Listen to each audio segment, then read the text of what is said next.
welcome back to the Peace Palace. Yes, one more time I'm out here. I'm taking it to the streets. So now today we want to talk to Mr. Doni Glover. Anyone who does not know him is sleeping, okay? He's going to let you know a little bit about Baltimore City, the Baltimore City that they don't talk about. Right now we are presently on the curb at Historic Pennsylvania Avenue. All right. Right now, that's where we are. Shake and Bake is at the corner. We're next door to Sandtown. We're next door to Druid Heights and down, well, across from Penn North. All right, y'all heard it. So now I'm going to turn it over to Mr. Doni Glover so he can tell us a little bit about this area. And then we're going to walk and see more spaces. I just want the students at Morgan State University and any university here in Baltimore City to know there's more to Baltimore City than what you read about. And if I have to come out here and show you what it is, then that's what I'm going to do. Well, we'd like to welcome you to Historic Pennsylvania Avenue. We love Morgan State University. It's one of our historically black colleges and universities that we are most proud of here in the city of Baltimore. You create more engineers, but also you create a lot of professionals in other areas, particularly media, which is my domicile. So my name's Doni Glover. My dad was a funeral director, Donald E. Glover, and he's a funeral director and mortician. So we had 3 different funeral homes. The first one was over around Patterson Park in Lanville. This is the late 60s, 68 or so. Right in the middle of the riots, the first riots when Dr. King got killed. And then we moved to 712, 714 East North Avenue.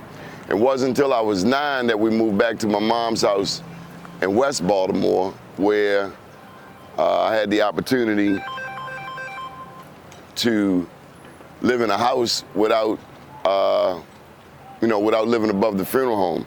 First time I got a chance to live in a real house. And from all of those experiences, I got a chance to understand what it means to serve a family in their biggest hour of need is when they lose someone. And from that, we got a chance to meet a lot of different people.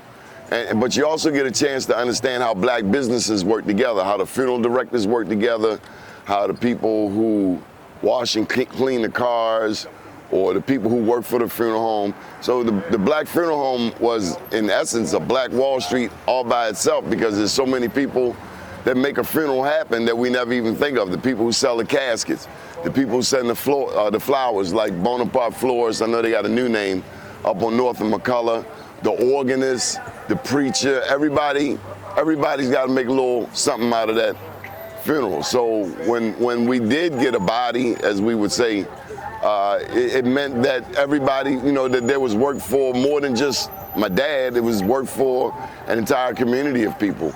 And so now that I'm in the news business, I try to apply those same things and make sure that we lift up and celebrate black businesses all over the place. So come on, we're going to take a walk, and I'm going to show you a little bit more about Pennsylvania Avenue.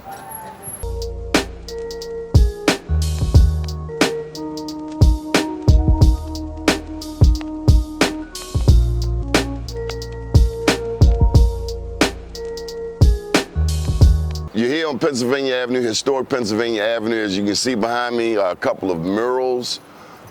This first one has Lil Scooter up the top.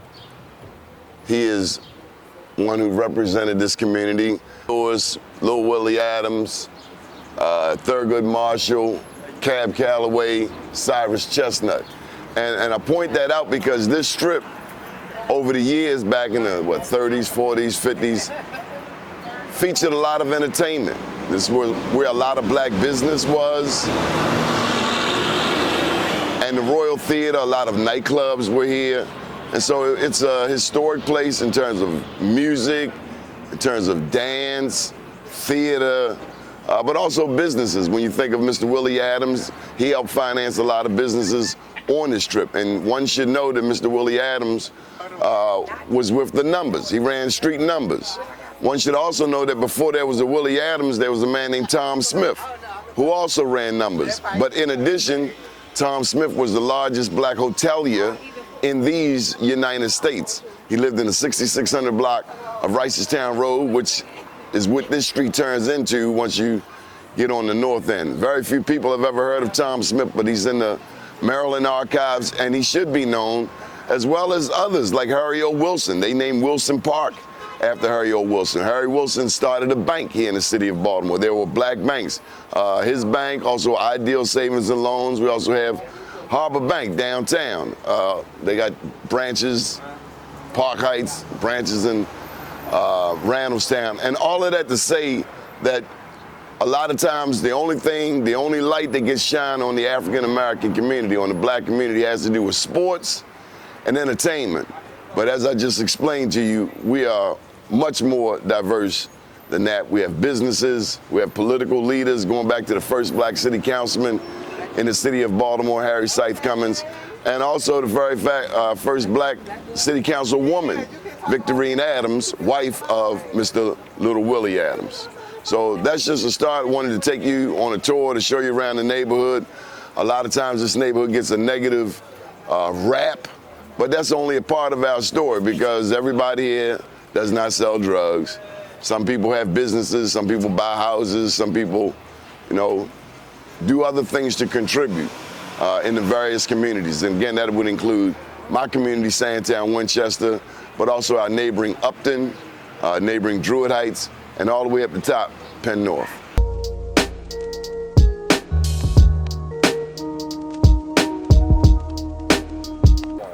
All right, just one moment. I want to pause and talk to some of the residents that walk up and down this strip.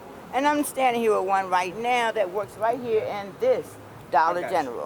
Tell us about yourself. My name's Akita. I also go by The Dreamer.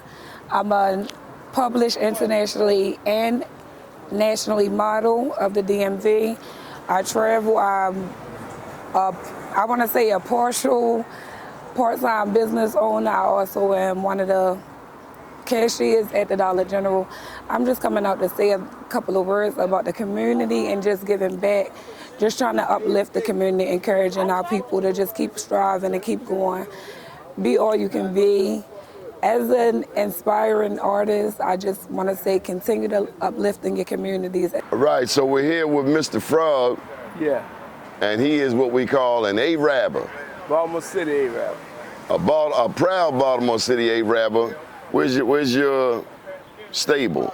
Well, we was located around the corner, but we fortunately happened to move, and I think we got something else coming up soon. But right now, we still motivating, still going on.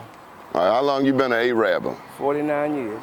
49 years, man. I ain't even 49. And was your daddy A-Rabber? Oh, most definitely. Who's your daddy name? Was that Donald Savoy? Donald Savoy, man, boy. Okay, Donald Savoy. Was he the only A-Rabber in your family? Oh, no, it was many. You got some female A-Rabbers too. Oh, yes, sir. Yes, sir. Yes, sir. And the women ride horses. Oh, yeah, most definitely. And little girls ride horses. Most definitely, most definitely. And then you don't just sell fruit. What else do the A-Rabbers do? You do funerals? We do funerals, we do weddings, proms. We do most of a little bit of everything. Okay. What makes you proud of the A-Rabber tradition? Proud I can be out here and serve the community, make sure that they got fruit, vegetables, We did the COVID, we did that too, and that was a beautiful thing for me at that time when I did it, And Why was it beautiful? It was beautiful. I got out where people couldn't get out to get it, and things was tight. And we went to mostly a bunch of senior citizen buildings and all like that, and served the public, All right. And I was proud of that, to give back. All right, now right now I need you to do the most beautiful thing in the world that an A-Rabber can do. Can you hit it for me?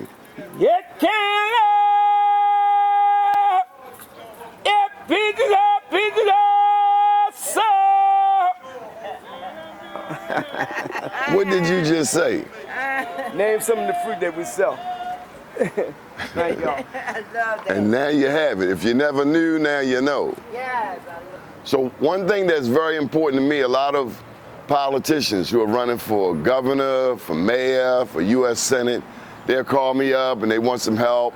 They want to get their name out there in the black community. This is the very first place I bring them.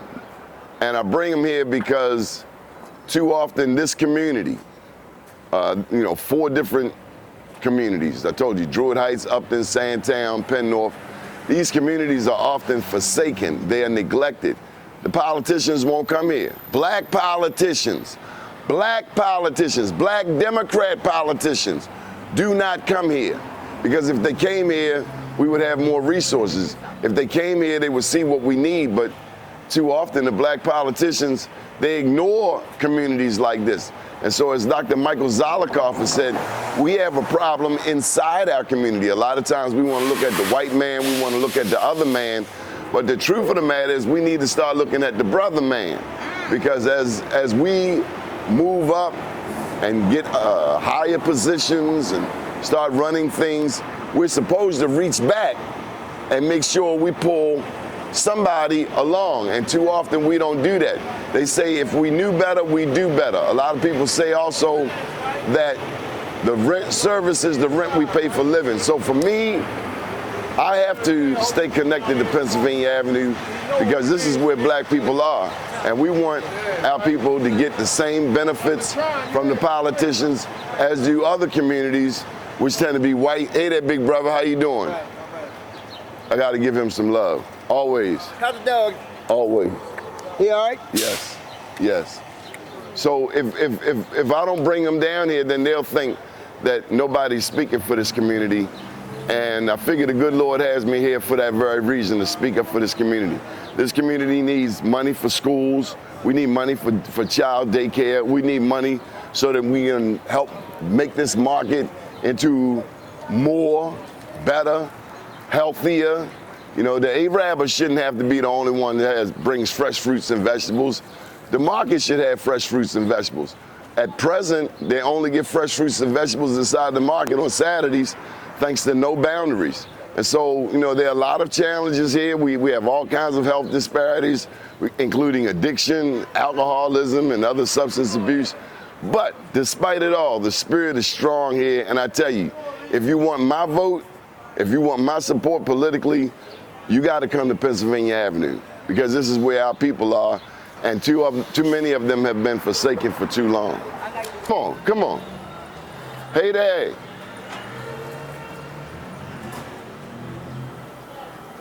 Let's do something illegal with these people. We get a ride coming back up. We're going down to the bottom. Miss Peaches, I'm getting ready to show you something nobody sees. So we'd like to show you some artwork. I told you that this community is well known for its arts, for its music. Well, this painting here, unbeknownst to a lot of people, and the signature's in the lower right-hand corner, this is work done by Romari Bearden, and he is one of the most revered black muralist artists, painters in the world. Romari Bearden, right here. Nobody even notices this.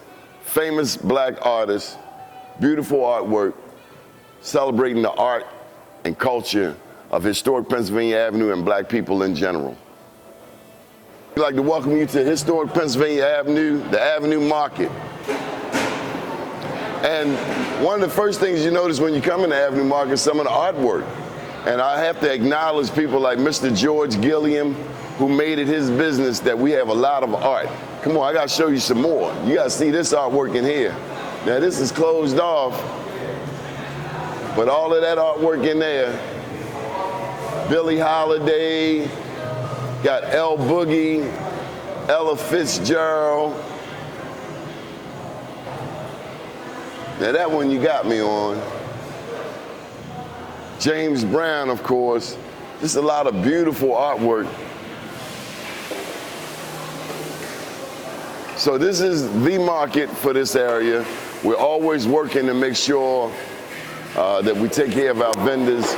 We need more vendors to come here because of the reputation of the neighborhood, or at least some of the reputation. Not everybody can handle coming in. Not everybody's skin is thick enough. But we do have some decent eateries, and it's enough for people to get some breakfast, some lunch, and hold them over. So welcome to the Avenue Market. Back in 1999, then Baltimore Mayor Kurt L. Schmoke and then Housing Commissioner Mr. Daniel P. Henson III did an overhaul of the market. They renamed it from Lafayette Market to what it is now known, the Avenue Market. And they did their best to try to get black vendors in here. But black vendors didn't seem to last. We did have a smoothie stand. The brother recently got his wings and went to paradise, Brother Andre Bailey. But nonetheless, this is our market, and it beats the blank. So we're grateful for it, but we're always trying to work. We team up with Mr. Paul Rupert, who runs Baltimore City Public Markets, to help spur interest. We do events here. I've done a number of talent shows right here in this space. Years ago, we had a chess club. And so that, you know, if community and the various partners come together, it can be even better. Hello. Are you the only black vendor in here? Well, pretty much, I would say, except for we got a fruit and vegetable stall down here. So come on, get a look at what she sells, baby. Tell them what you sell. Oh man, I sell a variety of everything. The name of my stall is called Rhonda Variety and Sweets. I'm the owner of this stall. I sell onion pickles and eggs and sausages. I sell snowballs. I sell toys, all name brand toys. I sell nostalgic items such as G.I. Joe's, Teenage Mutant Ninja Turtles. I don't believe you got no G.I. Joe. Show me a G.I. Joe. Okay, I sell G.I. Joe's. I sell the Teenage Mutant Ninja Turtles. I sell all kinds of old school candies like Mary Jane. Thank you. Mary Jane. I sell the little shoestring candies. Just you name it, I pretty much have it. Hello, so my name is Tyron Harper. I'm the co-owner of Heart Vision. With Heart Vision, our mission is to help people live a healthy lifestyle by using plant-based options when it comes to body care. We offer plant-based soaps, gourmet body scrubs, aromatherapy bag teas, but also we have body butters as well. And we've been in the Avenue Market for about 3 weeks now. We're doing our soft opening. We'll be opening full-time in June. We'll have our ribbon cutting on June the 2nd. And it mattered to us to be in the community that we're from. You know, I'm from this community, so coming back here and be able to educate people on plant-based options when it comes to like healthcare, when it comes to using for your skin ailments, for pain management, also for mental discomforts. We love being here. We're excited about building relationships. We're also in Lexington Market as well.